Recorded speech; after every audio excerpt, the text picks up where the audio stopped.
नमस्कार, मी डॉक्टर राहुल सुभाष गोसावी, नवजात शिशु तज्ञ कमल नयन बजाज हॉस्पिटल औरंगाबाद आणि औरंगाबाद अकॅडमी ऑफ पीडियाट्रिक्स यांच्या सहयोगाने आज एक ज्वलंत प्रश्नाविषयी आपण चर्चासत्र आयोजित केलेलं आहे फेसबुक लाईव्ह वरती.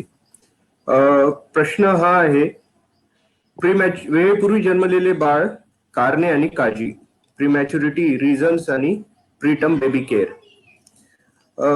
17 नोव्हेंबर हा जगभरात प्रीमॅच्युअर बाळांसाठी दिवस म्हणून ओळखला जातो आणि विविध कार्यक्रम आयोजित केले जातात या दिवशी.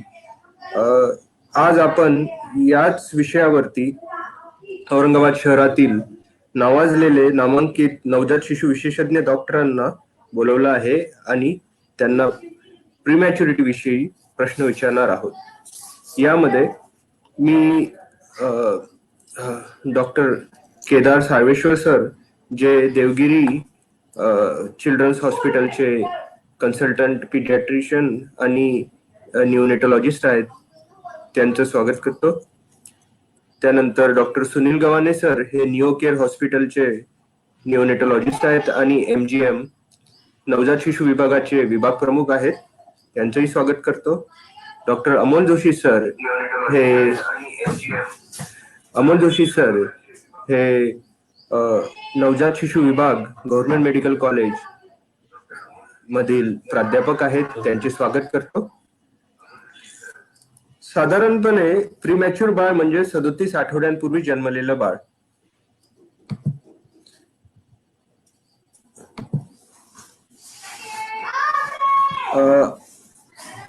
आपल्यास काही प्रश्न असतील तर आपण या खाली दिलेल्या क्रमांकावरती फोन करून आम्हाला विचारू शकता. चला तर मग सुरू करूयात. सर्वात प्रथम मी काही माहिती देऊ इच्छितो. बर्डन ऑफ प्रीमॅच्युरिटी म्हणजे या प्रश्नाचा आवाका किती आहे. दरवर्षी जगभरात 1.5 करोड बाळ प्रीमॅच्युअर जन्माला येतात आणि हा आकडा वाढतच आहे. प्रीमॅच्युअर बाळांमध्ये जन्माला येणाऱ्या बाळांमध्ये भारताचा क्रमांक सर्वात पहिला आहे. 10 पैकी 1 बाळ प्रीमॅच्युअर असते. दरवर्षी भारतामध्ये 35 लाख बाळ प्रीमॅच्युअर जन्माला येतात आणि त्यापैकी जवळपास 35% बाळांचा मृत्यू होतो.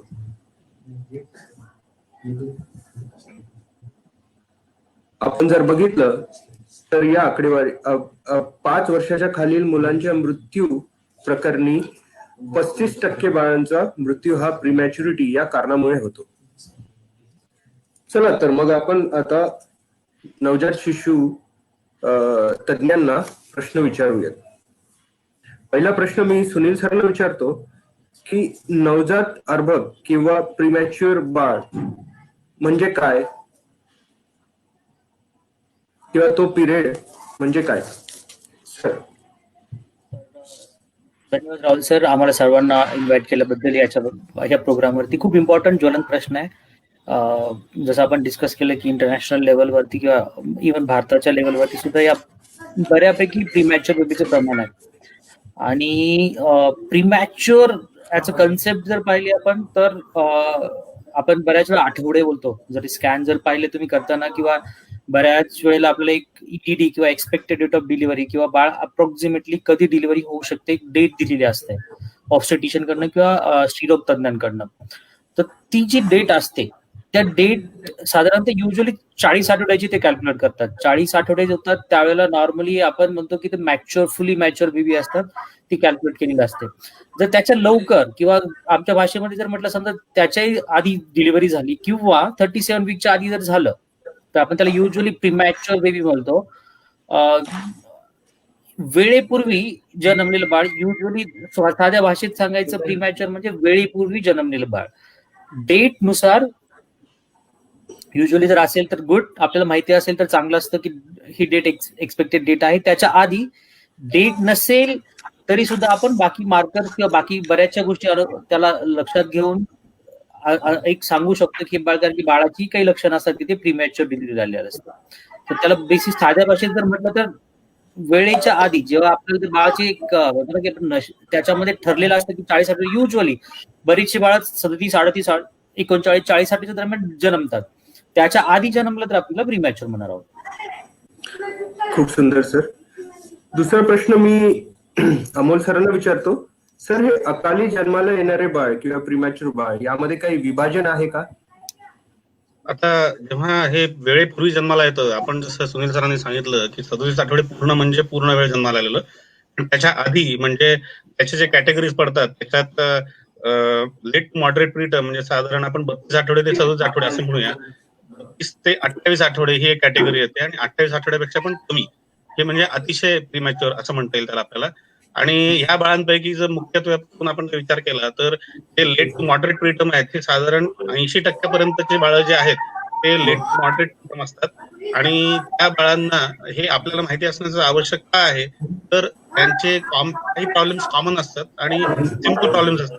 ह्याचं सोल्युशन म्हणजे त्या बाळांना आपण जर ती काळजी दिली, त्याचं कांग्रो मदर केअर आहे, ऊब देणं आहे, त्यांचं श्वसनाचे विकार आहे त्याचं ट्रीटमेंट वेळोवेळी करणं आहे, इन्फेक्शन पासून वाचवणं आहे, त्या गोष्टी जर केल्या तर ह्या बाळांचा आपण तो नवजात शिशु मृत्यू दर कमी करण्यामध्ये आपण फार मोठा एक रोल प्ले करू शकतो. म्हणून हे आपल्याला माहिती असणं गरजेचं आहे. म्हणून late to moderate preterm category आपण जास्त खूप उपयुक्त माहिती दिली सर. 32 ते 37 आठवडे या कालावधीत जवळपास 84% बाळांचा जी कॅटेगरी आहे सर्वात जास्त प्रीमॅच्युरिटी त्यामध्ये आहे आणि त्यांना वाचवणे सहज शक्य आहे, जसं तुम्ही सांगितले त्याप्रमाणे. तिसरा प्रश्न मी केदार सरांना विचारतो. सर, न्यूबॉर्न बेबी किंवा नवजात शिशूंचे विज्ञान वेगळे कसे? न्यूबॉर्न बेबी म्हणजे जन्मल्यानंतरचे पहिले 4 आठवडे हा कालावधी. आणि पूर्वी असा समज होता की पेडियाट्रिक म्हणजे एक मिनिएचर ॲडल्ट म्हणजे एक छोटा ॲडल्ट आणि न्यूबॉर्न म्हणजे एक छोटा चाइल्ड, मिनिएचर चाइल्ड. परंतु हा कन्सेप्ट तसा नसून हे विज्ञान हे टोटली वेगळे आहे. कारण न्यूबॉर्न बेबी हे टर्म असो किंवा प्रीमॅच्युअर असो हे अजून पूर्णपणे विकसित झालेले नसते आणि प्रीमॅच्युअर बाळ बऱ्याचदा त्याचं जे स्ट्रक्चर आहे, अवयव आहे, पूर्णपणे तयार नसतात किंवा ते अविकसित असतात. त्यांना येणारे हे प्रॉब्लेम त्यामुळे एकदम वेगळे आहेत. आणि आपण बघत आहोत की गेल्या 2 दशकांमध्ये या विज्ञानामध्ये एकदम खूप मोठा ॲक्च्युली डेव्हलपमेंट झालेली आहे. हे विज्ञान खूप पुढे गेलेलं आहे. त्यामुळे आता आपण बरेच प्रीमॅच्युअर बाळ देखील वाचवू शकतो आहेत. जगभरात इनफॅक्ट 22 आठवड्याच्या प्रेग्नन्सीचे बाळ देखील वाचवण्यात यश आलेलं आहे. भारतातही आपण विज्ञान हे आता डेव्हलप झालेलं आहे आणि इक्विपमेंट, मॅन पॉवर आणि त्याच्या पाठीमागचं नॉलेज हे सगळं आता उपलब्ध असल्यामुळे आपण बरेच प्रीमॅच्युअर बाळ वाचवू शकतो. या बाळांना वाचवणे म्हणजे हे त्यांना निसर्गाने दिलेले स्ट्रक्चर आणि निसर्गाने दिलेले त्याचे मॅच्युरिटी आहे सिस्टीमची आणि विज्ञानाची सांगड घालूनच या बाळांना वाचवण्यात येते. बरोबर सर. 10 पैकी 1 बाळ प्रीमॅच्युअर जन्माला येते आणि प्रीमॅच्युरिटीचे जर पर्सेंटेज पाहिलं आपण प्रीमॅच्युअर डिलिव्हरीचं तर ते जवळपास 10 ते 13% आणि काही काही ठिकाणी 15% पर्यंत पण असतं. म्हणजे 100 पैकी 15 डिलिव्हरीज प्रीमॅच्युअर होतात. पुढचा प्रश्न मी केदार सरांना विचारतो. सर, प्रीमॅच्युअर बाळ जन्माला येण्याची कारणे काय काय आहेत, महत्वाची कारणे? सर, प्रीमॅच्युअर डिलिव्हरी होण्याचे अनेक कारणे आहेत. त्यातली महत्वाचे म्हणजे मदर रिलेटेड कारणे जे आहेत की आईचं वय जर कमी असेल प्रेग्नन्सीच्या 18च्या पेक्षा कमी किंवा 35 पेक्षा जास्त जेव्हा कॉम्प्लिकेशनचा रेट जास्त आहे किंवा आईचं जर पोषण व्यवस्थित नसेल, माल न्यूट्रिशन किंवा काही इन्फेक्शन्स आहेत किंवा काही गर्भाशयाचे स्ट्रक्चरल प्रॉब्लेम्स आहेत किंवा इतर काही आजार आहेत आईमध्ये, जसं ब्लड प्रेशर आहे ज्यामुळे प्रीमॅच्युअर डिलिव्हरी करावी लागते, जेणेकरून डायबिटीस आहे, ज्या काही आजारांमुळे आईच्या जीवाला धोका निर्माण होतो म्हणून आपल्याला कित्येकदा प्रीमॅच्युअर डिलिव्हरी करून घ्यावी लागते.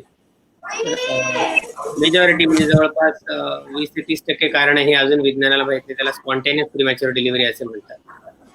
आणि बऱ्याचदा जो गर्भाशयाचा मुख म्हणजे सर्व्हिक्स असतो तर ते फंक्शनली इनकॉम्पिटंट असल्यामुळे कित्येकदा प्रीमॅच्युअर डिलिव्हरी होते. बरोबर आहे. पुढचा प्रश्न डॉक्टर सुनील गव्हाणे यांना. वेळेपूर्वी जन्माला येणे हे आपण एखाद्या मातेमध्ये शोधून काढू शकतो का सर, जेणेकरून की आपण त्यांना सेपरेट करून त्यांना व्यवस्थित ट्रीटमेंट देता येईल? चांगला प्रश्न आहे. बऱ्याचशा मदरमध्ये आपण याच्यावरती किंवा आपण प्रेडिक्ट करू शकतो बऱ्याचशा मदर्समध्ये की कुठली प्रेग्नन्सी किंवा कुठली मदर आहे ती प्रीमॅच्युअर डिलिव्हरीला जाऊ शकते किंवा प्रीमॅच्युअर डिलिव्हरी या मदरमध्ये होऊ शकते. सगळ्यांमध्येच नाही, पण बऱ्याचशा याच्यामध्ये आपल्याला हे माहिती होऊ शकते. याच्यामध्ये काही महत्वाच्या गोष्टी जसं आपण कारणं शोधली की आता जस्ट मागच्या प्रश्नामध्ये आपण पाहिलं की ज्याच्यामध्ये कारण जी प्रीमॅच्युरिटीची आहे, जसं आपण डिस्कस केलं मदरचं वय कमी असणे, टीनेज असणे किंवा शी इज ऍडिक्टेड किंवा शी इज हॅव्हिंग क्रॉनिक आजार असतील, तिला काही सर्वायकल लेनचा प्रॉब्लेम असतील, ट्विन्स असतील, तिथे जिथे नॅचरल गोष्टी नाहीये, तिथे जिथे अबनॉर्मॅलिटी वाटते, त्यातल्या बऱ्याचशा मदर प्रीमॅच्युअर किंवा आजकाल आपण जर तुम्ही पाहिलं असेल की असिस्टेड प्रेग्नन्सी, IVF प्रेग्नन्सी आपण बोलतो, ह्या सगळ्या प्रेग्नन्सीच्या विच आर नॉट नॉर्मल, म्हणजे ज्या नॉर्मल नसतात, नॅचरल नॉर्मल प्रेग्नन्सी जी नाहीये, त्याच्यामध्ये बऱ्यापैकी प्रमाण जर पाहिलं ते प्रीमॅच्युअर डिलिव्हरी होण्याचं रिस्क फॅक्टर मध्ये हे सगळे रिस्क फॅक्टर येतात की प्रीमॅच्युअर कोणाला होऊ शकतं. एक दुसरं आपण आणखी पाहू शकतो की काही सायन्स किंवा आपण म्हणतो टेक्नॉलॉजीचा उपयोग करूनही आपण काही मदर्सला प्रेडिक्ट करू शकतो की अपार्ट फ्रॉम म्हणजे हे रिस्क फॅक्टर सोडले,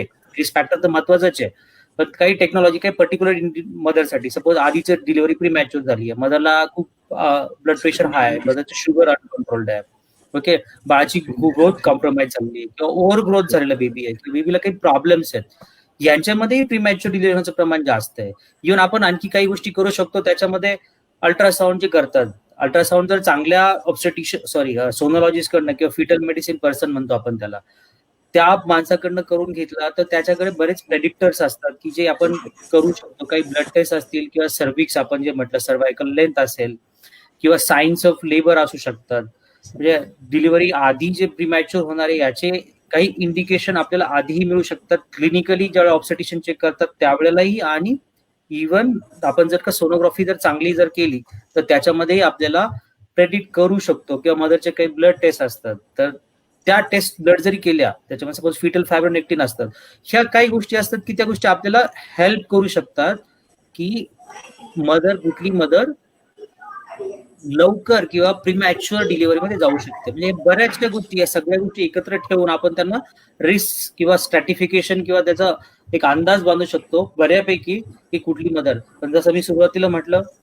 ऑलमोस्ट सगळ्या मदर मध्ये प्रेडिक्ट करणं अवघड आहे, पण मॅक्झिमम मदर मध्ये आपण हे प्रेडिक्ट करू शकतो. खूप छान सर. प्रश्न डॉक्टर अमोल जोशी सरांना. सर, वेळेपूर्वी जन्माला येणे थांबवता येते का? म्हणजे प्रीमॅच्युरिटी प्रिव्हेंट करता येऊ शकते का? आता ज्याप्रमाणे सरांनी सांगितलं की आपण मुदतीपूर्व जन्माला येण्याकरता हाय रिस्क प्रेग्नन्सीज आयडेंटिफाय करू शकतो, त्याचे कारण आपल्याला कळालेले आहेत. तर हे कारण जर आपण दूर करू शकलो तर बऱ्याच अंशी आपण ह्या म्हणजे प्रीमॅच्युरिटी पासून प्रिव्हेंट करणं शक्य आहे. पण त्याच्या व्यतिरिक्त काही केसेस असेल ज्याच्यामध्ये ते प्रिव्हेंट होणारच नाही, म्हणजे ज्या रिस्क फॅक्टर्स तुम्ही किती जरी मिनिमाइज करायचा प्रयत्न केला तरी सुद्धा त्या गोष्टी होणार, पण तरी आपण त्या गोष्टी करू शकतो. त्यातल्या काही गोष्टी अशा आहेत की आहार, म्हणजे मातेचा आहार हा सकस आहार असला पाहिजे, आणि तो आहार हा प्रॉपर डायरेक्शननी, म्हणजे फक्त मी पोटभर जेवले म्हणजे आहार व्यवस्थित आहे असं नसून त्याच्याकरता तिचा जो समतोल आहार असेल त्या आवश्यकतेनुसार त्या पद्धतीने त्यांच्या स्त्रीरोग सांगतील तसा तो आहार त्यांनी घेणं आवश्यक आहे. नंतर जर समजा ती ऍडिक्टेड, म्हणजे आपल्याकडे एवढं जास्त प्रमाण नाहीये, पण तरी सुद्धा जर शक्य असेल तर ज्या ज्या गोष्टी टाळता येतात, अनावश्यक औषधे टाळणे, आणि रेग्युलर फॉलोअप, म्हणजे त्यांचं ऑब्स्टेट्रिशियनकडे म्हणजे स्त्रीरोग तज्ञांच्याकडे रेग्युलर दाखवणे, आणि किमान ते 8 वेळास तरी त्यांचे व्हिजिट्स व्हायला पाहिजेत पूर्ण 9 महिन्यामध्ये, जेणेकरून त्यांच्या अर्ली डिटेक्शन, म्हणजे काही प्रॉब्लेम्स असतील तर लगेच त्यांना त्याचं डायग्नोसिस होऊन त्याचं निदान करून कुठल्या गोष्टी त्याची ट्रीटमेंट सुद्धा करू शकतो. सर, ते एक अजून एक महत्वाचं कारण म्हणजे काही पॅरेंट्सला मुहूर्तावरती डिलिव्हरी करायची असते, पण मग ते नॉर्मली डिलिव्हरी ही 39व्या आठवड्यामध्ये व्हायला पाहिजे ते बघत नाहीत आणि मुहूर्तावरती डिलिव्हरी करायचा प्रयत्न करतात. त्यामध्येही प्रीमॅच्युरिटीचे भरपूर कारणे वाढून जातात. पुढचा प्रश्न केदार सार्वेश्वर सरांना. आईची जर प्रीमॅच्युअर डिलिव्हरी होत असेल तर स्त्रीरोग तज्ञाने किंवा प्रायमरी केअर फिजिशियनने किंवा गव्हर्नमेंट मध्ये जे डॉक्टर असतील त्यांनी काय काय केलं पाहिजे जर प्रीमॅच्युअर डिलिव्हरी होत असेल तर?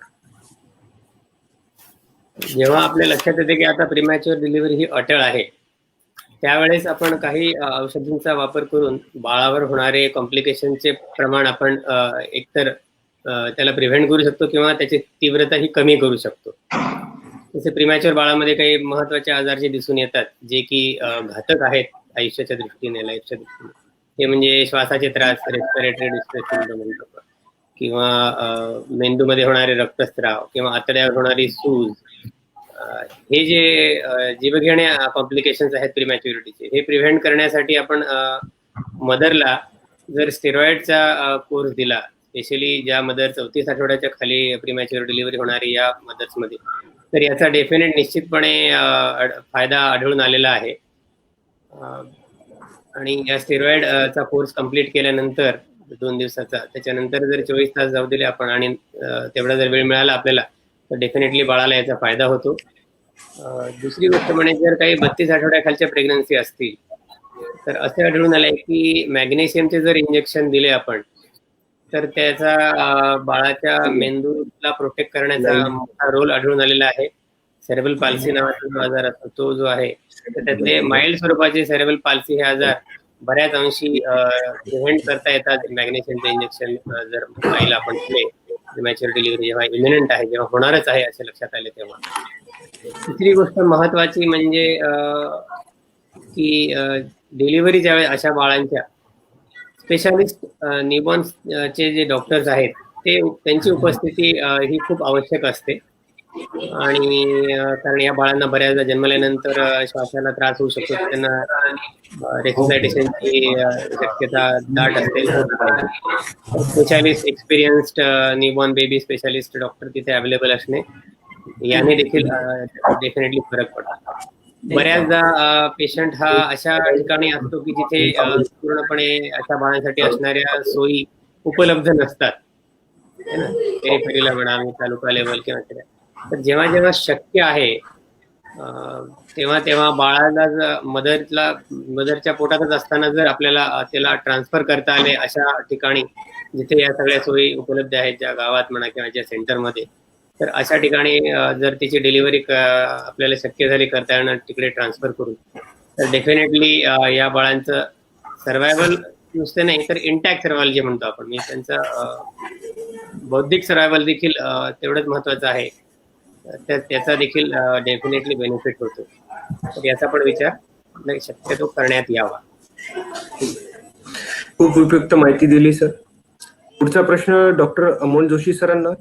सर, अकाली जन्मलेल्या बाळांना अति जोखमीच्या आयसीयू मध्ये म्हणजे NICU मध्ये ऍडमिट केल्यानंतर त्यांना अल्पकालीन किंवा दीर्घकालीन काय काय प्रभाव होऊ शकतात, याच्याबद्दल थोडी माहिती द्या सर. तर जेव्हा बाळ वेळेच्या आधी जन्माला येतं त्यावेळेस जसं आपण म्हणतो की त्याचे सगळे अवयव आहेत त्यांचे डेव्हलपमेंट किंवा त्यांचा विकास पूर्ण झालेला नसतो. मग अशा परिस्थितीमध्ये मग बाळांना जर आपण शॉर्ट टर्म म्हणजे NICU मध्ये ऍडमिट असतानाच्या प्रॉब्लेम्सचा जर विचार केला तर त्यांना श्वासचा त्रास होणे, अचानक श्वास घेणं बंद पडणे, रक्तातलं साखरेचं प्रमाण कमी होणे, इन्फेक्शन होणे, नंतर त्यांना रक्त कमी झाल्या कारणाने मग त्यांना रक्त द्यावं लागतं, म्हणजे रक्त संक्रमण ज्याला आपण म्हणतो, त्यांना ब्लड ट्रान्सफ्युजन द्यावं लागतं. नंतर त्यांच्या ब्लड प्रेशर मध्ये कमी जास्त दाबाचे चेंजेस होतात आणि त्या चेंजेस झाल्या कारणाने त्यांना मेंदूमध्ये रक्तस्राव होतो. अशा काही गोष्टी ज्या आहेत त्या NICU मध्ये ऍडमिट असताना होण्याची शक्यता असते. आणि त्यासोबतच आता ह्या गोष्टी झाल्या कारणाने त्यांना पुढे चालून म्हणजे 2 वर्षांनी 3 वर्षांनी असं दीर्घकालीन वेळेकरता विचार केला आपण तर त्यांना मेंदूचे विकार ज्याला आपण सेरेब्रल पाल्सी असा आजार असतो, ज्याच्यामध्ये त्याचा पण वेगवेगळे स्पेक्ट्रम आहे की काही बाळ जे सेरेब्रल पाल्सीचे चालणं त्यांना जमत नाही, काही काही बाळ ज्यांना बसता पण येत नाही, काही काही असे पण आहेत ज्यांचे हात पाय कडक झालेले असतात. असे वेगवेगळ्या प्रकारचे कॅटेगरी सेरेब्रल पाल्सी मध्ये येतात. त्यांना बाकी कधी कधी एक इंटेलेक्च्युअल म्हणजे मानसिक आजार काही राहतात, दमा आहे, त्यांची रक्तस्राव झाल्या कारणाने नेत्रपटल, ज्याला आपण रेटाना म्हणू, त्या रेटानाचे पण काही आजार त्यांना होऊ शकतात, ज्याच्यामुळे पुढे जाऊन त्यांची दृष्टी प्रॉब्लेम्स होतात. अशा बरेचसे अजून आहेत ज्या गोष्टी त्यांना, त्यामुळे रिपीटेड त्यांना फॉलोअपची गरज पडते. असे हे प्रभाव आपल्याला आधीपासून कल्पना असली पाहिजे की आपल्या वजनाचं, आपल्या वेळेचं जे बाळ असेल त्या बाळांना ह्या प्रकारचे प्रॉब्लेम्स शॉर्ट टर्म आणि लॉंग टर्म, दीर्घकालीन अशा पद्धतीचे प्रॉब्लेम्स होऊ शकतात. बरोबर सर, खूप उपयुक्त माहिती दिली सर. समजा सर एखादं बाळ प्रीमॅच्युअर जन्माला आलं आणि NICU मध्ये ऍडमिट झालं, त्यानंतर नवजात शिशु तज्ञ त्यांच्या न्यूट्रिशन बद्दल किंवा त्यांच्या आहाराबद्दल कशा प्रकारे त्यांची ट्रीटमेंट करतात किंवा काय देतात, आहार काय असतो नवजात शिशूंच्या, आणि आईच्या दुधाचं महत्व काय? केदार सरांसाठी प्रश्न. हो, हा खूप महत्वाचा प्रश्न आहे. कारण बरेच जेव्हा प्रीमॅच्युअर बाळ असतात ते स्वतः एक तर दूध पिऊ शकत नाहीत, स्पेशली 34 आठवड्याच्या खालचे असतील तर, आणि त्यांची पचनशक्ती सुद्धा अजून अविकसित असते. त्यामुळं परिस्थितीनुसार, बाळाच्या त्रासानुसार त्याला आपण सलाईन चालू करतो.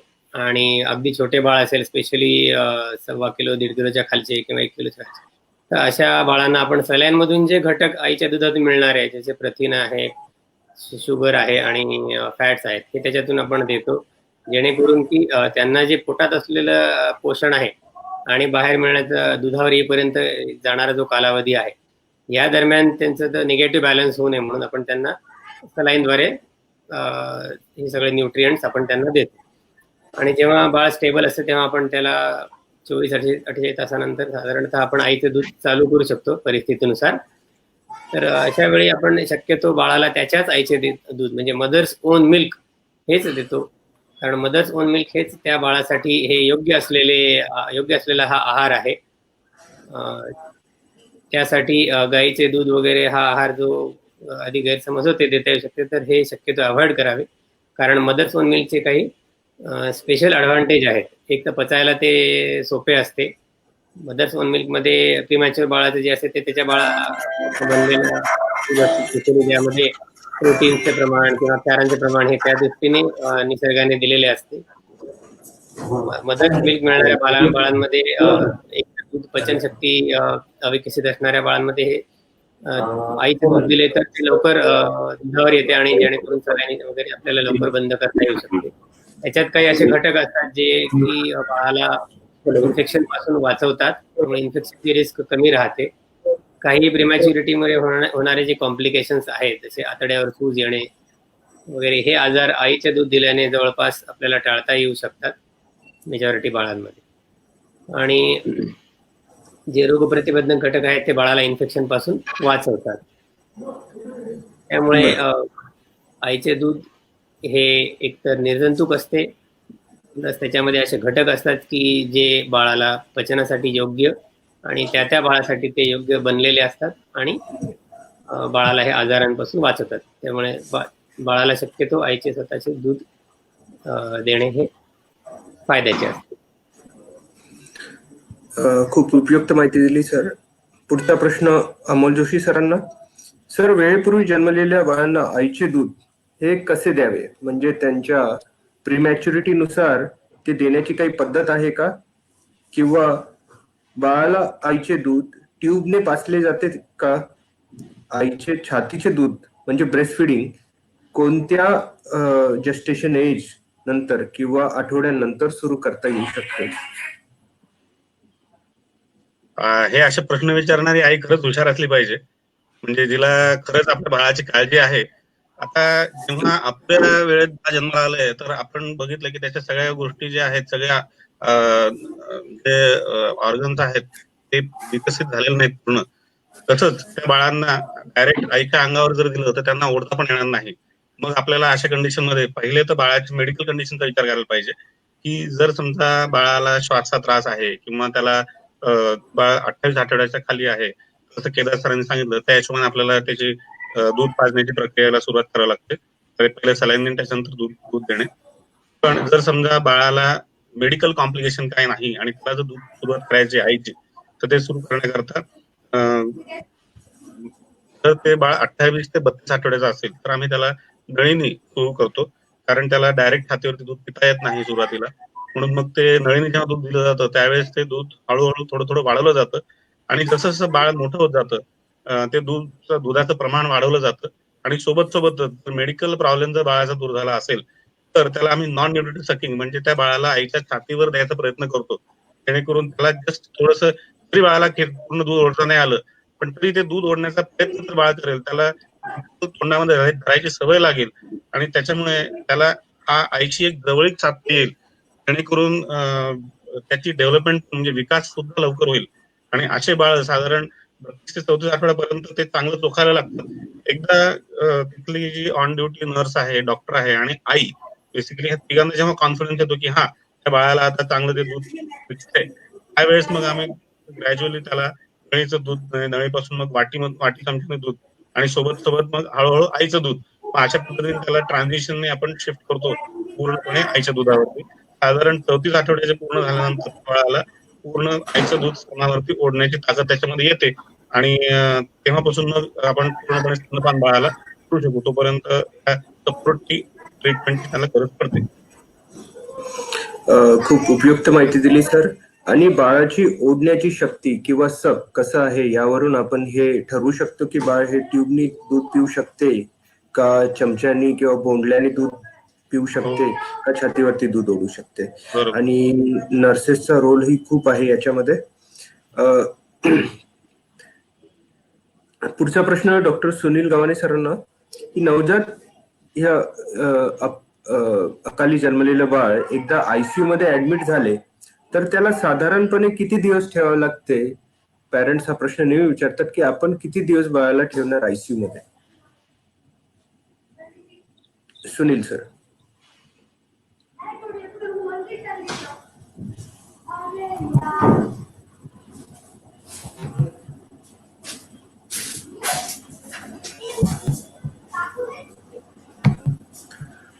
सुनील सर. प्रॉब्लेम आहे. केदार सर आपण घेऊ शकता हा प्रश्न. बरं ठीक आहे. प्रीमॅच्युअर बाळाला आयसीयू मध्ये किती दिवस ठेवावे लागते हे प्रत्येक बाळाच्या आपापल्या येणाऱ्या त्रासांविषयी आणि त्याच्या मॅच्युरिटी वर देखील अवलंबून असते. प्रत्येक बाळ हे सारखे नसते, तेव्हा प्रत्येक बाळाला येणारे प्रॉब्लेम आणि त्याला मिळणारा रिस्पॉन्स आणि त्याला लागणारा स्टे हा वेगळा असतो. पण जनरली थोडक्यात सांगायचे झाल्यास जेव्हा बाळ साधारण 2.25 किलोच्या आसपास होते, स्वतः दूध पिण्याची त्याच्यात ताकद येते, ओरली त्याच्यानंतर त्याला इतर काही मेडिकल इलनेसेस नाही आहेत, सलाईन इंजेक्शन ऑक्सिजनची गरज नाही आहे, त्याचे रिपोर्ट ठीक आहेत, बाळ आणि आई बाळाचं आणि आईचं बॉन्डिंग व्यवस्थित होते, आईला बाळाची काळजी घेण्याविषयी आपण ट्रेनिंग दिलेलं आहे, आई कांगारू मदर केअर करते, बाळाचं वेट चांगलं वाढत आहे आणि बाळाचं तापमान हे इन्क्युबेटरच्या बाहेर देखील बाळ मेंटेन करू शकत आहे आणि वजन वाढू शकत आहे. अशा वेळी म्हणतो की आपण बाळ हे आता घरी जाण्यास योग्य आहे. बरोबर सर. साधारणपणे बाळ जेवढे दिवस आईच्या पोटात राहायला पाहिजे होतं तेवढे दिवस एनआयसी मध्ये ठेवावं लागू शकते, पण आपल्याकडे लवकर डिस्चार्ज केल्यामुळे कदाचित जवळपास 34 ते 36 आठवड्यापर्यंत आपण त्याला एनआयसी मध्ये ठेवतो. सर पुढचा प्रश्न तुम्हालाच केदार सरांना. प्रीमॅच्युअर बाळ वाढत असताना त्यांना काय काय दीर्घकालीन प्रॉब्लेम होऊ शकतात हे आपण बघितले. त्यापैकी जे 2 महत्वाचे प्रॉब्लेम आहेत म्हणजे सेरेब्रल पाल्सी आणि आरओपी, याबद्दल थोडी माहिती सांगावी सर. महत्वाचा प्रॉब्लेम म्हणजे जे बाळ युजली 34 आठवड्याच्या पूर्वीचे असतात आणि स्पेशली जे 28 आठवड्याच्या अगोदर जन्मतात यांना दृष्टीपटल म्हणजे रेटिनाचे प्रॉब्लेम येण्याची शक्यता असते. बाळ जेव्हा पोटात, आपला जो रेटिना आहे युजली त्याच्यामध्ये रक्तवाहिन्या नसतात, पण जसं बाळ आपल्या पोटात वाढत असते तर सुरुवातीला त्या रक्तवाहिन्या येतात आणि जसे जसे हळूहळू पोटात लेवल वाढते त्या नंतर गायब होतात आणि आपला रेटिना हा अव्हॅस्क्युलर म्हणतो आपण, बिना रक्तवाहिन्याचा. परंतु हे बाळ आपलं या स्टेज मधून जाण्याच्या आधीच जर बाहेर आलं तर या ज्या येणाऱ्या रक्तवाहिन्या आहेत या नॉर्मल रक्तवाहिन्या तशाच राहतात आणि बऱ्याचदा त्यातून रक्तस्त्राव होऊन रेटिना म्हणजे पटलवर ताण येऊन व्हिजनचे प्रॉब्लेम येण्याची रिस्क वाढते. तर अशा वेळी आपण त्याला रेटिनोपॅथी प्रीमॅच्युरिटी म्हणतो. तर या बाळांना आपण रेग्युलरली, जेव्हा बाळ नवजात शिशु अतिदक्षता कक्षात असते तेव्हा वेळोवेळी त्याच्या प्रोटोकॉल प्रमाणे आपण त्याचं रेग्युलरली आय चेकअप करतो आणि शोधून काढतो की त्याला रेटिनोपॅथी तर होत नाहीये. साधारण असं आढळून आले की 10 ते 15% बाळांना रेटिनोपॅथी प्रीमॅच्युरिटी ट्रीटमेंट देण्यासारखी लागू शकते या प्रीमॅच्युअर बेबीजमध्ये. आणि अशांना मग लेझर म्हणा किंवा अजून काही स्पेसिफिक इंजेक्शन देऊन ही ट्रीटमेंट केली जाते डोळ्याच्या डॉक्टरांकडे. सेरेब्रल पाल्सी म्हणजे जे आहे ते बेसिकली यामध्ये काय होतं की बाळाचे जे मोटार डेव्हलपमेंट म्हणतो आपण, म्हणजे बाळ मान धरणे, बसणे, उभे राहणे, चालणे यामध्ये उशीर होणे, या फिजिकल डेव्हलपमेंट माइलस्टोन जे आहेत त्याच्यामध्ये उशीर होणे याची शक्यता प्रीमॅच्युअर बाळांमध्ये थोडी जास्त असते फुल टर्म बाळांपेक्षा, पूर्ण दिवसांच्या बाळांपेक्षा. आणि जर त्या बाळाला काही गंभीर आजार झाले असतील, स्पेशली मेंदूशी रिलेटेड, मेंदूमध्ये इन्फेक्शन म्हणा किंवा रक्तस्राव, अशा बाळांमध्ये सेरेब्रल पाल्सी होण्याचा संभव जास्त असतो.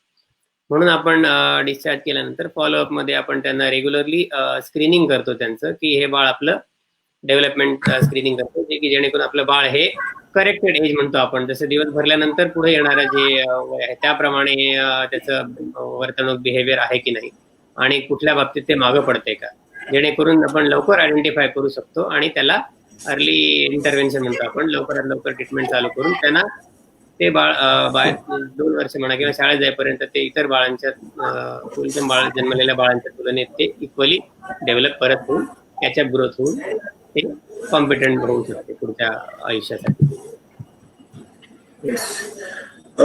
पुढील प्रश्न डॉक्टर सुनील गव्हाणे यांना. सुनील सर, अति जोखमीच्या आयसीयू किंवा एनआयसीयू मध्ये एनआयसीयूच्या लेवल्स काय आहेत? आमच्या भाषेमध्ये त्याच्या आपण जर का न्यूबॉर्नच्या स्पेशालिटी जर विचारलं तर डिस्कस करताना आम्ही लेवल 1, लेवल 2, लेवल 3 अशा पद्धतीने बोलतो युजली.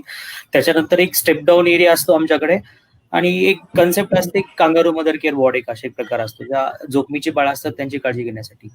याच्यामध्ये महत्वाचं असतं लेवल 3 ज्या वेळेला आपण बोलतो किंवा हाय डिपेंडन्सी म्हणतो त्याच्यामध्ये, की ज्या बाळांमध्ये बऱ्यापैकी इन्स्टेबल असतात किंवा अनस्टेबिलिटी खूप जास्त असतात, त्याच्यामध्ये कार्डियक प्रॉब्लेम असेल, रेस्पिरेटरी व्हेंटिलेटर लागतायत किंवा छोटं व्हेंटिलेटर सीपॅप बोलतो आपण ते लागतायत किंवा हृदयासाठी किंवा काहींना झटके येत आहेत.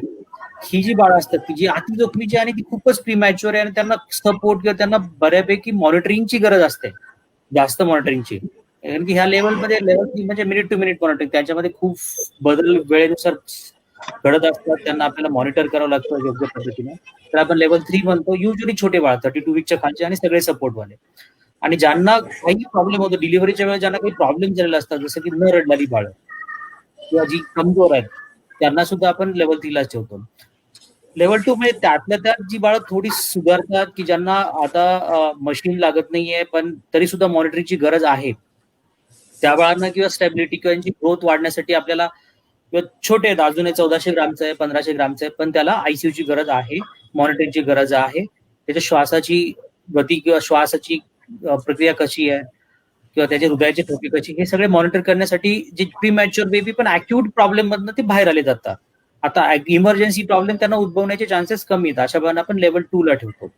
लेवल 1 म्हणजे जे बेबी फक्त ग्रोथसाठी जातात, वाढ होण्यासाठी त्यांना असतात, त्यांना आपण लेवल 1 ला ठेवतो. आणि अपार्ट फ्रॉम दिस ह्या गोष्टी सोडून एक काही 2 प्रकार आपण ठेवतो की कंगारू मदर केअर, जी बाळं डॉक्टरांची गरज पेक्षा त्यांना मदरच्या केअर मध्ये आपण जास्त ठेवतो, डॉक्टरांच्या देखरेखीखालीच, पण त्यांना कंगारू मदर केअर वॉर्डमध्ये ठेवतो. आणि एक कधी कधी आयसीयू सोडून एक हाय डिपेंडन्सी किंवा मॉनिटरिंग एरिया असतो, स्टेप डाऊन एरिया, त्या स्टेप डाऊन एरियामध्ये सुद्धा आपण काही बाळांना फक्त मॉनिटरिंगसाठी किंवा फोटोथेरपी असेल अशा बाळांना आपण तिथेही पण ठेवू शकतो. अशा प्रकारे एक कॅटेगरायझेशन असतं की जे म्हणजे आपल्याला रिलेटिव्हला सांगण्यासाठी सोपं जातं. मग बरं, खूप उपयुक्त माहिती दिली सर आपण. सर, पुढील प्रश्न केदार सरांना. सर, एखादी माता आणि तिचं प्रीमॅच्युअर बाळ जर आयसीयू मध्ये ऍडमिट झालं तर यांना अशा मातेला भरपूर मानसिक त्रास होतो किंवा तिची तब्येतही खराब असते, अशा वेळी त्यांचे काउन्सिलिंग कसे करावे आणि काय काय गोष्टी सांगाव्यात? प्रीमॅच्युरिटी हा असा आजार आहे की ज्याच्यामध्ये वजन नाही तर पूर्ण एंटायर फॅमिली ही इन्व्हॉल्ड असते. आणि काउन्सिलिंग जे आहे ते डिलिव्हरी सुरू होण्याच्या आधीपासून जर केले, जेव्हा रिस्क आहे बाळाला NICU मध्ये ठेवण्याची, तर डिलिव्हरीच्या आधीपासून म्हणजे अँटेनेटल काउन्सिलिंग आणि डिलिव्हरी झाल्यानंतर ऍडमिट केल्यानंतर डे टू डे काउन्सिलिंग आणि डिस्चार्ज काउन्सिलिंग असे 3 प्रकार आपण काउन्सिलिंगचे म्हणू शकतो. जेव्हा आपण अँटिसिपेट करतो की डिलिव्हरी प्रीमॅच्युअर होणार आहे, बाळाला काचपेटीत ठेवण्याची गरज बसणार आहे, त्यावेळेस परिस्थितीनुसार बाळाचे मॅच्युरिटी काय आहे, त्याला येणारे प्रॉब्लेम्स काय आहेत, त्याला लाईकली कॉम्प्लिकेशन, त्याचे सर्व्हायवल चान्सेस, लॉंग टर्म त्याचे प्रॉब्लेम्स आणि किती स्टे लागणार आहे, याविषयी जर आपण समुपदेशन केले तर थोडेसे पॅरेंट्स म्हणा किंवा फॅमिलीची अँझायटी थोडी कमी होते आणि त्यांना एकदम अनपेक्षित धक्के बसण्याची शक्यता कमी होते. दुसरे ऍडमिट केल्यानंतर आपण वेळोवेळी जेव्हा बाळाच्या परिस्थितीनुसार त्यांना काउन्सिलिंग करतो की बाळाची श्वासाचे त्रास आहे म्हणा किंवा कावीळ आहे, इतर काही आजार आहे, त्याविषयी त्यांना थोडक्यात माहिती देऊन त्यावर होणारे उपचार याविषयी रेग्युलर काउन्सिलिंग करणे आवश्यक आहे, जेणेकरून त्यांना पण कॉन्फिडन्स येईल. बाळाच्या आईला आपण अगदी सुरुवातीपासून इन्व्हॉल्व करणे आवश्यक आहे. त्यामुळे बाळाची आई जेव्हाही फिट असेल तेव्हा ती बाळासोबत जास्तीत जास्त वेळ घालवावा याकरता आपण त्यांना काउन्सिलिंग करणं देखील तिला आवश्यक आहे.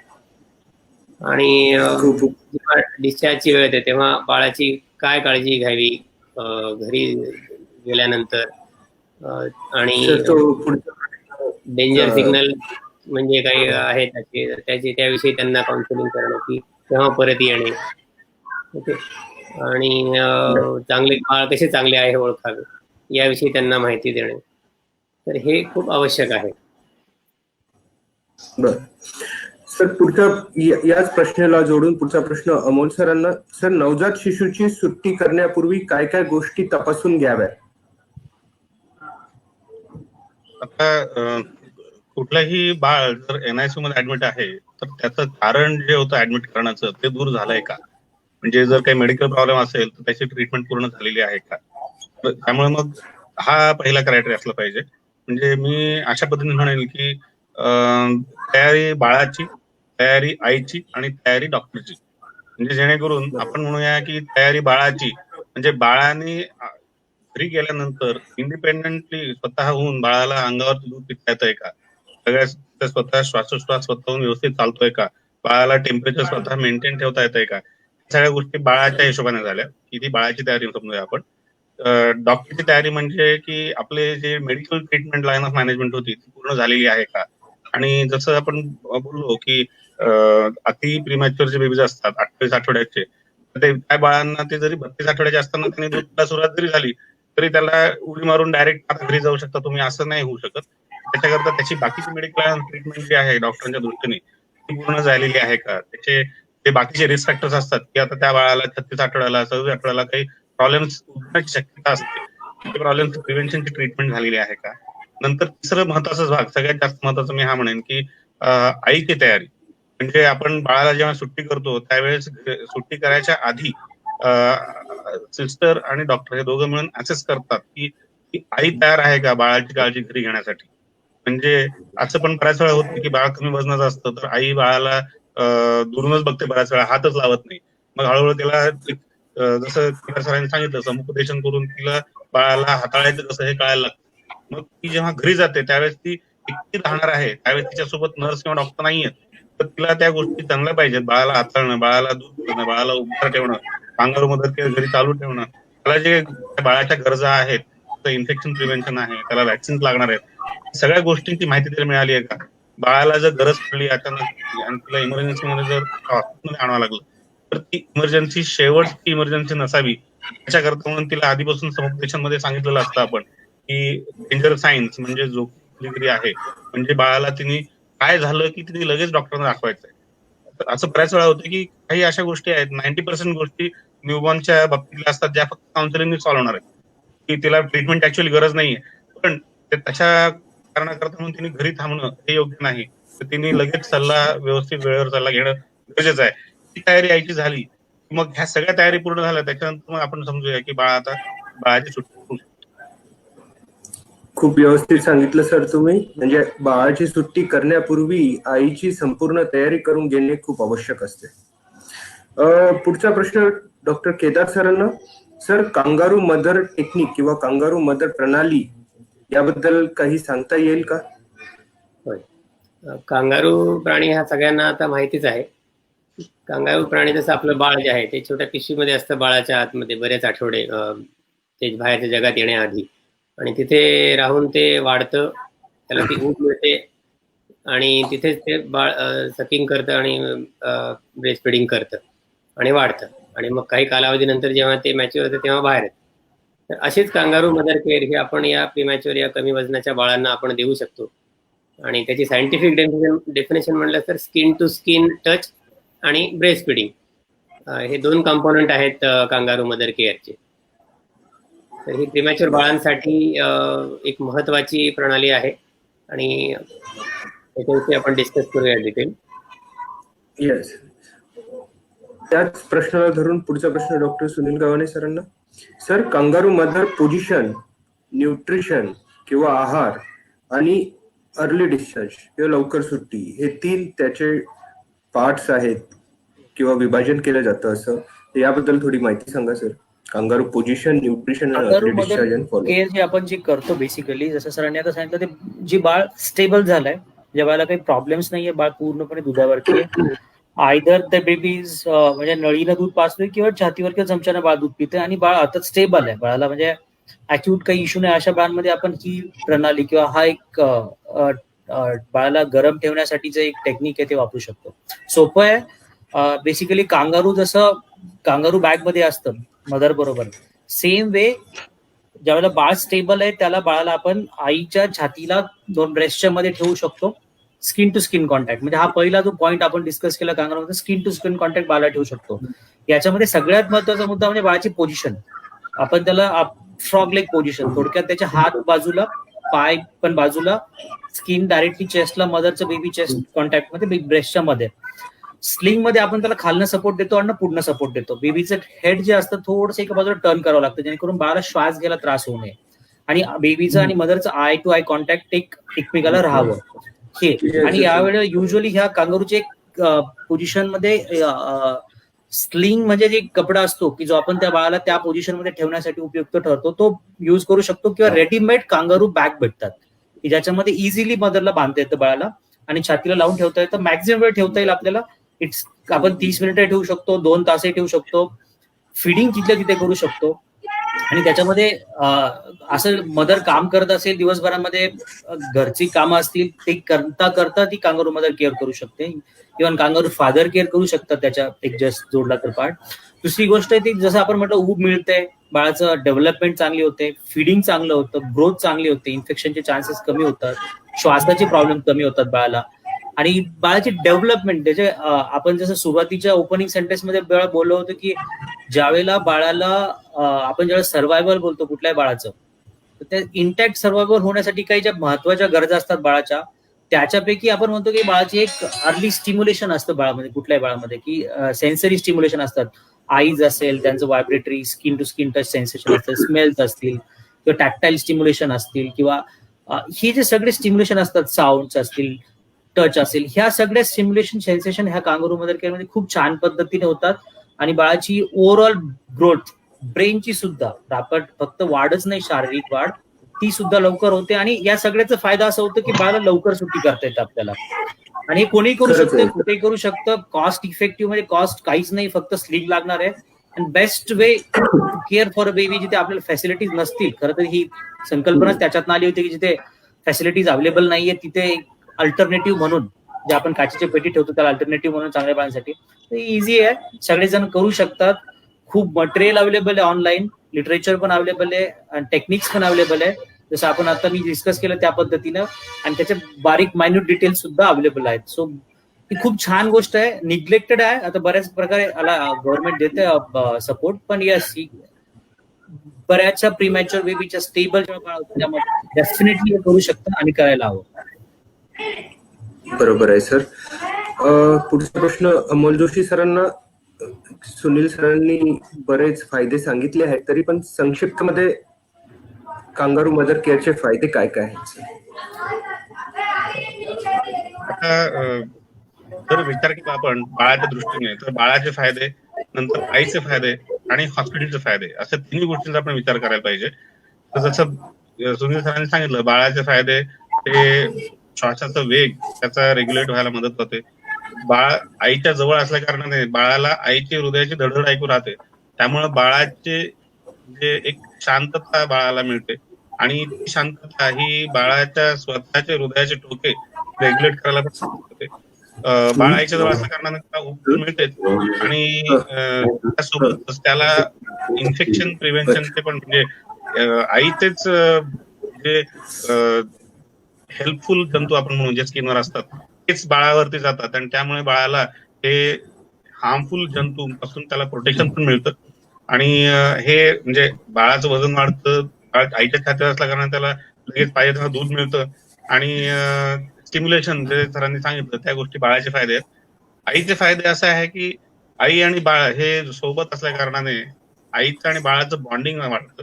आणि इनफॅक्ट असं पण संशोधनात प्रूव्ह झालेलं आहे की ज्या बाळांना 35 वर्षापूर्वीपासून केएमसी होतं, त्यांना केएमसी दिलं होतं, ते आज ते बाळ त्यांच्या आई वडिलांची काळजी ह्या वयात चांगली घेतात. म्हणजे हा एक बॉन्डिंग हा फार महत्वाचा फॅक्टर आहे कांगारू मदर केअरमुळे. ते बॉन्डिंग डेव्हलप होतं. आई जेव्हा कांगारू मदर केअरमध्ये ठेवते त्यावेळेस आईला पण रेस्ट मिळते आणि बाळ जेव्हा आईच्या जवळ राहील तेवढं आईला ते म्हणजे स्तनाग्रातून दूध दुधाचं प्रोडक्शन वाढणं म्हणजे त्याला आपण लॅक्टेशन म्हणू, त्या गोष्टी वाढायला मदत होते. त्यामुळे दूध वाढल्या कारणाने बाळाला दूध जास्त पण मिळतं आणि वजन लवकर लवकर वाढतं. आणि ह्या सगळ्या सोबत हॉस्पिटलचा फायदा असा की जर बाळाला आई तिथे सोबत आहे 24 तास अटेंडंट, तर मॉनिटरिंग करणं खूप सोपं आहे, पहिली गोष्ट. दुसरी गोष्ट, बाळाला दूध पाजायचे आपल्याला जे स्टेजेस आपण म्हणत होतो की पहिले त्याला सलाईनी द्यायचे, मग त्याला नळीने द्यायचंय, मग वाटी चमच्याने द्यायचंय, मग त्याला स्तनावरती लावून मग त्याला पाठवायचंय. ह्या गोष्टींना आपण फास्ट फॉरवर्ड करू शकतो आणि त्यामुळे बाळाला वजन लवकर वाढतं आणि लवकर मिळते. त्यामुळे हॉस्पिटलचं आउटकम चांगलं होतं. हे असे एवढे सगळे फायदे आहेत आणि ह्याच्यामध्ये कुठेच कुणालाच खर्च करायची गरज नाही. अगदी स्वस्त आणि मस्त हा उपाय आहे जो प्रत्येक जण हॉस्पिटलमध्ये करू शकतो, घरी करू शकतो, लेबर रूम मध्ये डिलिव्हरी झाल्यानंतर इमिजिएटली करू शकतो, लेबर रूम मधून हॉस्पिटल मधून दुसरीकडे जाताना करू शकतो, हॉस्पिटल मधून सुट्टी करताना घरी जाताना पण करू शकतो. आणि ज्यावेळेस पण ती आई बाळाला परत घेऊन येईल हॉस्पिटलमध्ये त्यावेळेस सुद्धा आणताना ह्याच पद्धतीने बाळाला जर आणलं तर तो अगदी ट्रान्सपोर्ट इन्क्युबेटरची किंमत 2-2.5 लाख असते, त्याच्यामध्ये आणल्यापेक्षा जास्त सेफ पद्धतीने बाळ ट्रान्सपोर्ट करता येतं. एवढे सगळे फायदे कांगारू मदर केअरचे आहेत. खूप उपयुक्त माहिती दिली सर. वर्ल्ड जागतिक आरोग्य संघटनेनुसार कांगारू मदर प्रणाली ही एक बाळाच्या सर्व्हायव्हल साठी खूप महत्वाची अशी गोष्ट आहे आणि प्रत्येक प्रीमॅच्युअर बाळांसाठी हिचा वापर केला गेला पाहिजे.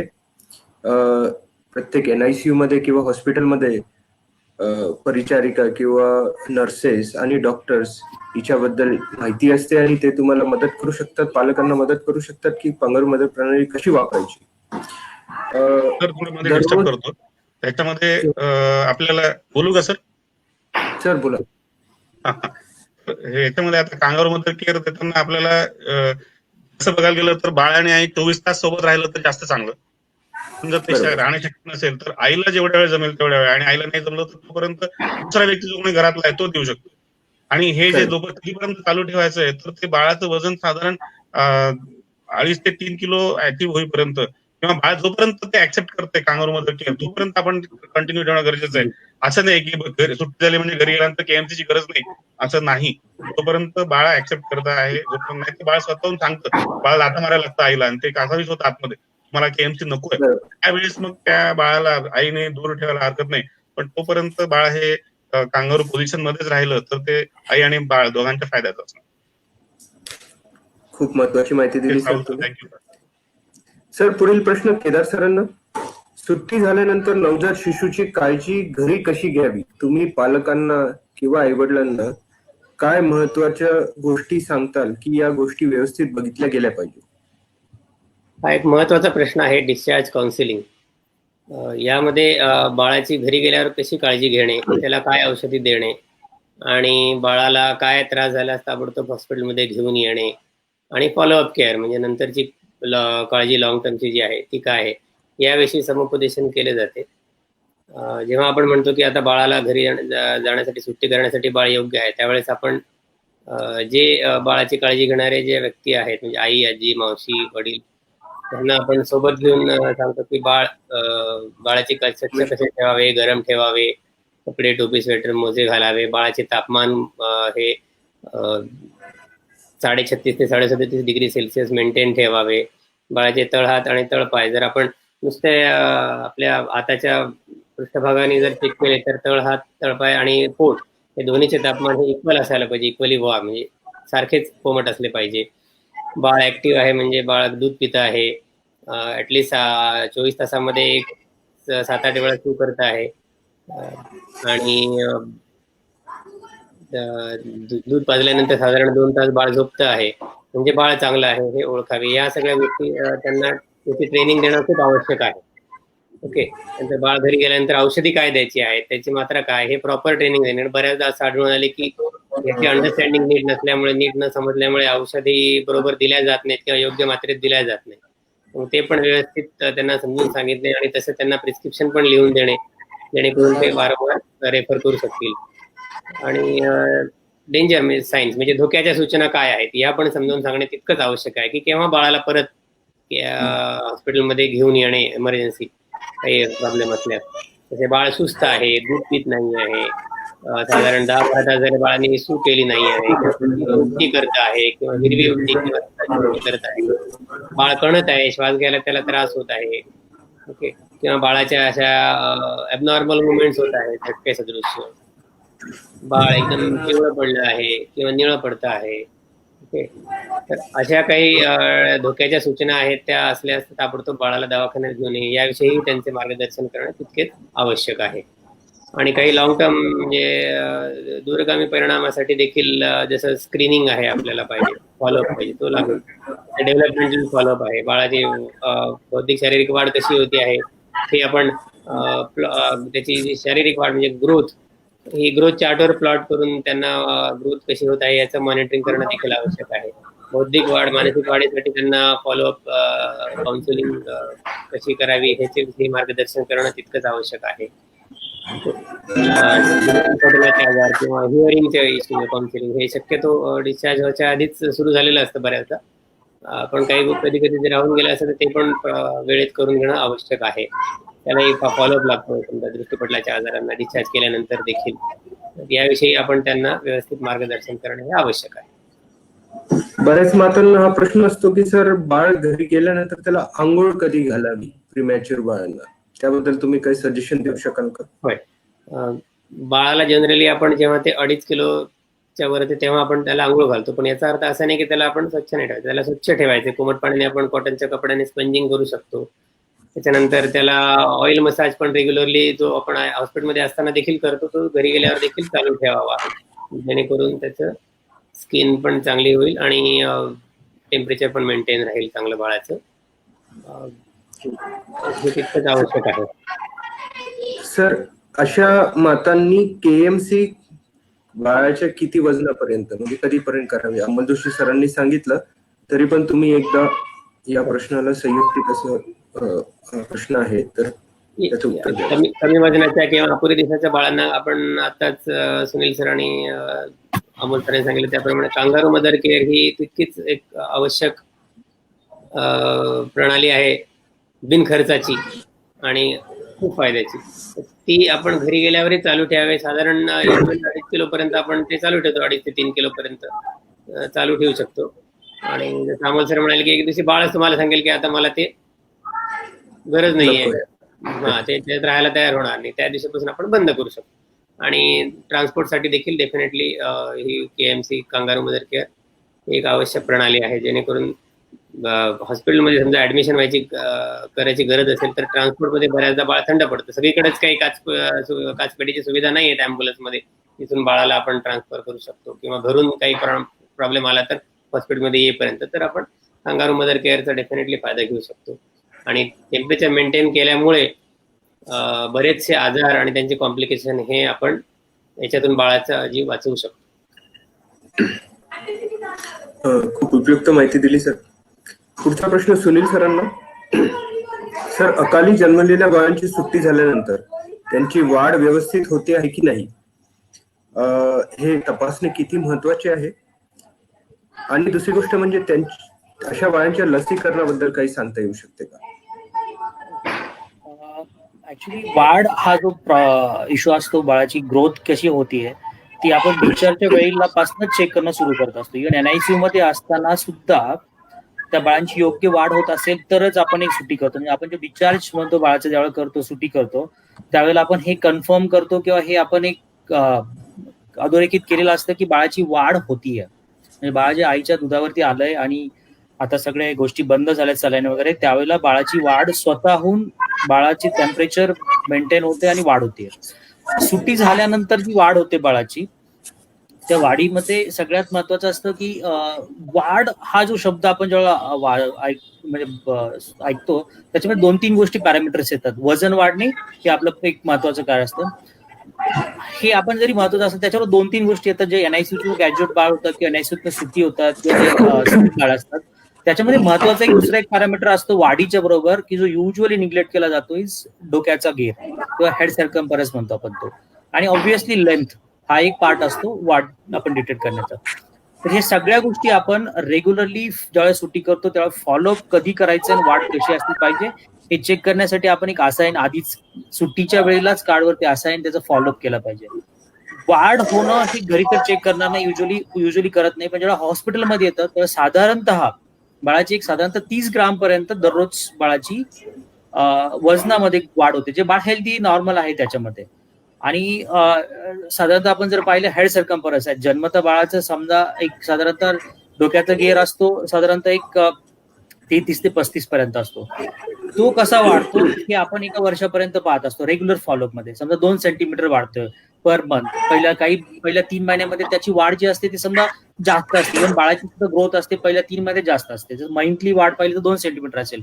लेंथ पाहतो आपण, समजा बाळाची नॉर्मली 48-50 सेंटीमीटरच्या आसपास बाळाची लेंथ असते, ती लांबी असते ऍट बर्थला, ती समजा 75 होती का 1 वर्षाला. हा रेग्युलर फॉलोअप ठेवावा लागतो ह्या वाढीसाठी. जसं 1 महिन्याला पाहू शकतो आपण, 3 महिन्याला पाहू शकतो, परत 6 महिन्याला, 12 महिन्याला पाहू शकतो. ही वाढ ही रेग्युलर आणि नॉर्मल असणे डॉक्युमेंट करणे. दुसरा ऑप्शन असतो आपल्याकडे ग्रोथ चार्ट्स, की जे आपण ही जी वाढ होती बाळाची, जी रेग्युलर फॉलोअप मध्ये बाळाचं आपण वजन नोट करतोय किंवा डोक्याचा गिअर किंवा लेंथ नोट करतोय, ही वाढ आपण ग्रोथ चार्ट वरती किंवा चार्ट जे तक्ता असतो त्याचा वजनाचा, त्याच्यावरती आपण मार्क केलं तर आपल्याला कळेल की बाळाची जी काय लाईन मेंटेन होते ग्रोथची, ती मेंटेन होतीये की बाळ कमी जास्त फॉल्टर होते, खाली येते. इव्हन वरती नकोय आपल्याला वाढ जास्त आणि कमी पण नकोय त्याच्यामध्ये. राहिला दुसरा प्रश्न तर याच्यामध्ये अनुषंगानं लसीकरणामध्ये, तर युजली बाळ खूप प्रीमॅच्युअर असेल तर आपण लसीकरण युजली काही जर काय इमर्जन्सी नसेल तर पोस्टपोन 2 किलो पर्यंत करू शकतो. त्याच्यानंतर बाळाला आपण क्रोनॉलॉजिकली जसं वॅक्सिनेशन चार्ट आहे त्या क्रोनॉलॉजी प्रमाणे आपण सपोज 0, 6 वीक्स, 6 आठवडे, 10 आठवडे, 14 आठवडे, ह्या क्रोनॉलॉजी प्रमाणे बाळाला दुसऱ्या नॉर्मल बाळाप्रमाणे लस द्यावी. म्हणजे की याच्याकडे डिले करायची काही गरज नाही. बाळ छोटं आहे म्हणून त्याला खूपच आता आपण अजून 3 किलो होऊ द्या, 5 किलो होऊ द्या, असं काही नाहीये. जर का बाळ एक पर्टिक्युलर लेवल क्रॉस झाली, स्टेबल आहे, तर आपण त्याला बाकीच्या बाळांच्या प्रमाणे लसीचं प्रमाण करू शकतो. याच्यामध्ये आणखी एक मुद्दा असतो, फक्त एक लसीमध्ये एक क्लॉज येतो की ज्या बाळामध्ये मदरला, आईला हिपॅटायटिस हा आजार होतो त्या बाळांमध्ये फक्त आपण थोडंसं लवकर त्यांना लसीकरण सुरू करतो काही आजार. म्हणजे बाकी अदरवाईज त्यांचं लसीचं जे काही चार्टिंग आहे किंवा जे काही प्रोटोकॉल आहे तो बाकीच्या बाळाप्रमाणेच फॉलो केलेला करावा किंवा केअर करायला पाहिजे तो. धन्यवाद सर. पुढील प्रश्न जो की पार्टिसिपेंट कडनं विचारला गेलेला आहे, अमोल जोशी सरांना डायरेक्ट करतो मी, की या कोरोना व्हायरसच्या संक्रमणामध्ये अकाली जन्म आणि कोरोना संक्रमित आई यांचा काही संबंध आहे का? आणि दुसरा प्रश्न, जर कोरोना संक्रमित किंवा इन्फेक्टेड किंवा सस्पेक्टेड असेल तर ती आपल्या बाळाला दूध देऊ शकते का? आणि देण्याची काही पद्धत आहे का? आणि तिसरा प्रश्न सर, कांगारू मदर प्रणाली वापरू शकते का? ओके, आता मला सांगा, आपल्याकडे वेळ थोडा कमी आहे त्यामुळे थोडं शॉर्ट मध्येच उत्तर देईन. पहिला प्रश्न आपला असा होता की प्रीमॅच्युअर बेबी आणि कोरोनाचं इन्फेक्शन ह्याचं रिलेशन आहे का? तर आईला जर कोरोना इन्फेक्शन झाला असेल तर प्रीमॅच्युअर डिलिव्हरीची रिस्क आहे. ठीक आहे, तर त्यामुळे आपल्याला ICMR पण सांगितलंय की सगळ्या डिलिव्हरीच्या आधी कोरोनाची टेस्टिंग करून घेणं गरजेचं आहे आईची सुद्धा. तर ती रिस्क असते. दुसरा प्रश्न, आता जर समजा आई कोविड पॉझिटिव्ह आहे तर मग त्या आईचं दूध बाळाला दिलं तर चालतं का? तर आता कोरोना असा आजार आहे की त्याच्यातल्या बऱ्याचशा गोष्टी अजून ज्ञात नाही आहेत आपल्याला, बऱ्याचशा गोष्टी अजून त्याचं एक एक कल आपल्याला होतीये. तर आजपर्यंत ज्या गोष्टी कळाल्या आहेत त्याच्या हिशोबाने असं निश्चित आहे की आईच्या दुधातून कोरोनाचं संक्रमण होत नाही, हे तर निश्चित झालेलं आहे. त्यामुळे बाळाला आईचं दूध देता येतं, मग कसं द्यावं? आता आपण म्हणतो की 2 गज की दूरी, मास्क है जरुरी, ह्या गोष्टी आईच्या आणि बाळाच्या बाबतीत सुद्धा आवश्यक आहेत. कारण जेव्हा बाळाचा जन्म होतो त्यानंतर काही स्पेसिफिक प्रिकॉशन्स घ्यावे लागतात डिलिव्हरीच्या वेळेस, आणि ते प्रिकॉशन्सच्या सोबत आपण आईला जेव्हा दूध पाजायचं असेल बाळाला, आईने स्वतः मास्क घालणे, हाताची स्वच्छता राखणे, सॅनिटायझरचा वापर करून, आणि बाळाला दूध पाजणे हे चालू शकतं. रिकमेंडेशन असं आहे की आयडियली बाळाला आणि आईला, म्हणजे सुरुवातीला असं होतं जेव्हा आपल्याला माहित नव्हतं की कोरोना कसा पसरतोय, बाळाला आणि आईला दूर ठेवावं. पण मग ते दूर ठेवलं तर मग आईचं दूध वाटीत काढणार आणि वाटीतलं दूध मग चमच्याने बाळाला पाजणार, हे प्रॅक्टिकली बऱ्याच वेळा पॉसिबल होत नाही. कारण घरातले बाकीचे पण सदस्य असतात की ज्याचे ते पॉझिटिव्ह असू शकतात आणि बाळाला मग ते इन्फेक्शन त्यांच्यामुळे होण्याची शक्यता वाटते. त्यापेक्षा बाळाला जर आईच्या सोबतच राहू दिलं, पण प्रिकॉशन्स, तर आपल्याला जास्त सोयीस्कर राहील, जेणेकरून बाळाला आईच्या दुधाचे फायदे ते सगळे मिळू शकतील. आणि तिसरा प्रश्न असा होता की त्याला कांगारू मदर केअर देता येते का? तर निश्चित देता येते. प्रिकॉशन्स घेणं गरजेचं आहे.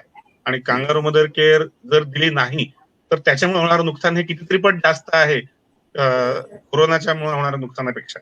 त्यामुळे ते नुकसान आपल्याला परवडणार नाही. म्हणून कांगारू मदर केअर ही द्यावी, म्हणजे जरी आई कोविड पॉझिटिव्ह असेल तरी सुद्धा, आणि आईनेच द्यावी, कारण मग ते बाळ दुसरीकडे जाणार नाही, दुसऱ्यांच्या हातात बाळ दिलं जाणार नाही, बाळ आईच्या सोबतच 24 तास राहणार.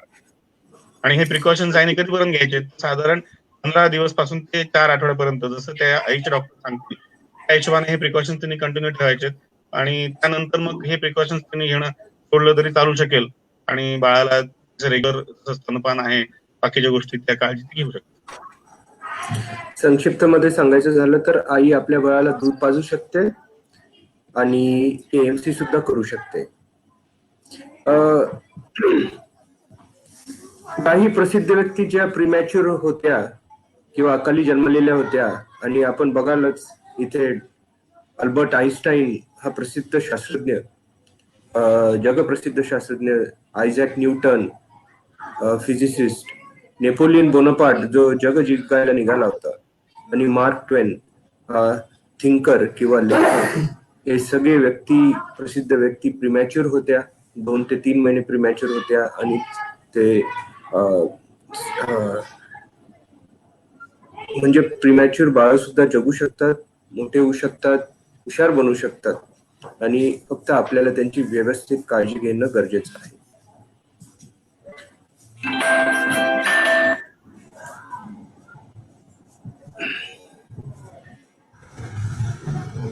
वर्ल्ड हेल्थ ऑर्गनायझेशन नुसार 3/4 पेक्षा जास्त मृत्यूदर, प्रीमॅच्युरिटी रिलेटेड मृत्यूदर हा कमी खर्चात किंवा सामान्यतः उपलब्ध असलेल्या सुविधा वापरून कमी करता येऊ शकतो. त्यामध्ये जन्मापूर्वी आईला स्टेरॉइड इंजेक्शन देण्याची तरतूद, कांगारू मदर प्रणाली, आणि नवजात शिशूंच्या संसर्गावरती अँटीबायोटिक्सचा वापर करणे, या 3 टेक्निक जर व्यवस्थित वापरल्या तर 75% पेक्षा जास्ती नवजात शिशूंचा मृत्यूदर हा कमी करता येऊ शकतो.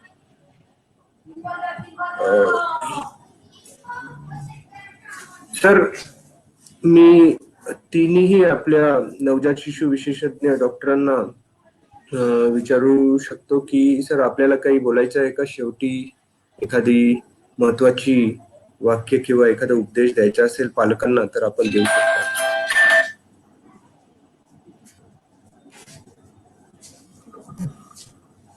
Hello hello Kedar doctor. Okay fine. तर माझं फक्त एक सजेशन राहील की जे एक्सपेक्टंट पेरेंट्स आहेत किंवा अँटीनेटल पिरियड म्हणतो आपण त्यांना, प्रीमॅच्युरी वीक आपण सेलिब्रेट करतोय, सगळ्यात महत्वाचं तर अवॉइड करणं गरजेचं आहे. त्यासाठी सगळ्यात महत्वाचं चांगल्या आणि तज्ञ स्त्रीरोग तज्ञाचा सल्ला आणि रेग्युलर व्हिजिट, आणि एक तरी मिनिमम 18 ते 22 आठवड्याचा चांगला सोनोग्राफीचा स्कॅन, आणि डिलिव्हरीच्या वेळेला कुठेही कॉम्प्रोमाइज न करणे. ही जर फॉलोअप जर ठेवलं, ह्या गोष्टी जर केल्या, तर बरेचसे प्रॉब्लेम नवजात शिशूमध्ये जे होतात ते टाळता येऊ शकतात. मी म्हणेन की आपण जादू की झपकी या सगळ्यांनी शब्द ऐकलेला आहे. तर कांगारू मदर केअर ही जादू की झपकी प्रत्येक बाळासाठी आणि प्रत्येकाने देणं, हे माझं मेसेज राहील सगळ्यांना. Yes yes.